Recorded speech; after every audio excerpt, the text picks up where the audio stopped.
দেখো বন্ধুরা, আজ আমি করব ভেন্ডি চচ্চড়ি। তার জন্য দেখো আমি ভেন্ডিগুলো কি সুন্দর করে আগে ধুয়ে তারপর কেটে নিয়েছি। উনুনে কড়াই বসিয়ে দিয়েছি, কড়াই গরম হয়ে গেছে, দিয়ে দিচ্ছি কড়াইতে তেল। এইবার দিয়ে দেবো কেটে রাখা ভেন্ডিগুলো ভেজে নিতে হবে একটু।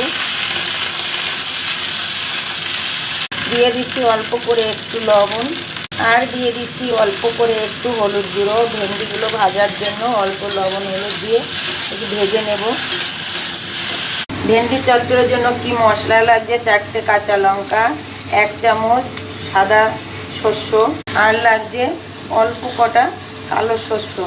কালো শস্যটা দিলে এর সঙ্গে বেশ ঝাঁসটা আসে, এই জন্য অল্প করে কালো শস্য দিতে হবে। আর দিয়েছি 2 কোয়া রসুন। এবার এইগুলোকে বেটে নিতে হবে। এদিকে ভেন্ডিটা প্রায় ভাজা হয়ে গেছে। চচ্চড়ির জন্য আমি বেশি করে ভাজা করব না, অল্প ভাজা করে নেব। এদিকে আমার মশলাটা বাটা হয়ে গেছে। আর এই দেখো, পাটাতে মশলা বেটে খেলে দারুণ লাগে, মশলার মজাই আলাদা হয়। এই পাটায় বাটা মশলাটা তুলে নিয়েছি। মশলার ভিতরে 1 বাটি জল নিয়ে নিয়েছি। এবার এর ভিতরে দিয়ে দেবো পরিমাণ মতো লবণ, আর দিয়ে দিচ্ছি এই যে হলুদ গুঁড়ো। এবার এটাকে একটু গুলিয়ে নিতে হবে।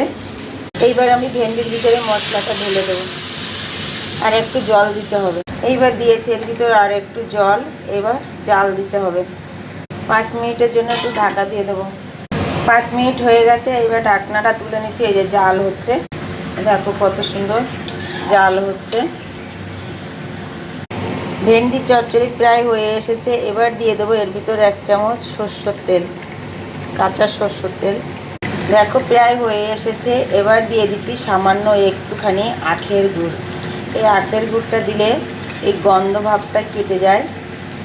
তোমরা যারা আমাকে ভালোবাসা দাও, সব সময় তোমরা আমাকে ভালোবাসা দিয়ে আমার পাশে থেকো।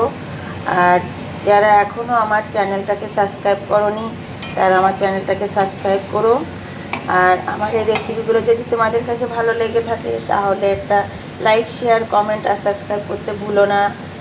সবাই খুব ভালো থেকো, আর নতুন নতুন রেসিপি পাওয়ার জন্য ভিডিওগুলো দেখতে থেকো।